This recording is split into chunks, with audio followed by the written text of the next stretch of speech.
On est aujourd'hui à la chocolaterie de Saint-Menet, mais souvenez-vous, on était déjà venu pour une visite d'usine. On est aujourd'hui là pour l'inauguration de la boutique d'usine. Alors il y a pas mal de monde de présent, que ce soit des élus, des membres de la direction de l'usine ou encore des groupes d'enfants. On va aller rencontrer tout ce petit monde. Moi je suis au début du projet, du coup pour moi j'ai une très grosse opportunité. C'est une chance, une vraie chance. Je cherchais du travail, j'ai trouvé ce boulot, j'ai appris l'univers du chocolat plus en détail, la fabrication du chocolat que je ne connaissais pas. Nous avons 19 tablettes de chocolat, 19 tablettes différentes. L'usine fait les tablettes, moi je prends le chocolat qui est fabriqué sur place, parce que j'utilise le chocolat uniquement de la chocolaterie. Et chaque bonbon qui sort en fait sont fabriqués sur place. Moi je fais des tests avant de lancer, je fais valider par la direction mes responsables et après une fois que c'est correct, je vais pouvoir lancer relativement une grosse série pour pouvoir faire au niveau de la boutique, la vente au niveau de la boutique.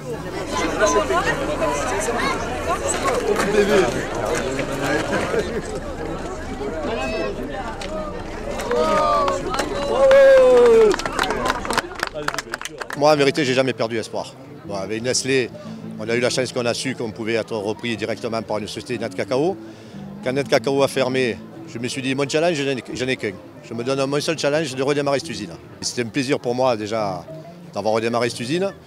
Et actuellement, bien sûr, de faire l'inauguration de notre boutique, qui est tout un symbole pour Marseille, et pour la région marseillaise et tous les environs.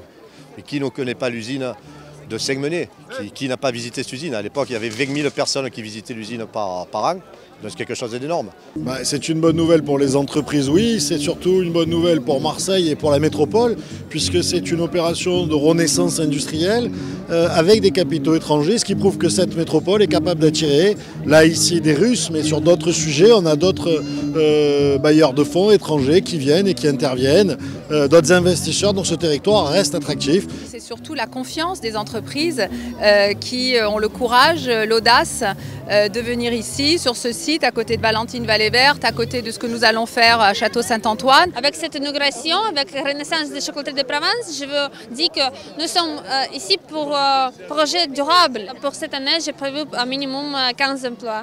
J'ai bien aimé parce qu'il y avait le chocolat, les activités étaient amusantes et tout, c'était bien. Il te montre un peu, il y a un monsieur qui prend la cacahuète et qui la coupe et comme elle faisait que partir, on était obligé de la tenir et tout le monde avait peur parce que de se faire prendre les marteaux dans les doigts, quoi. Il y a beaucoup de chocolat, j'étais un peu gourmand. Et le chocolat était bon ? Oui, il était très bon.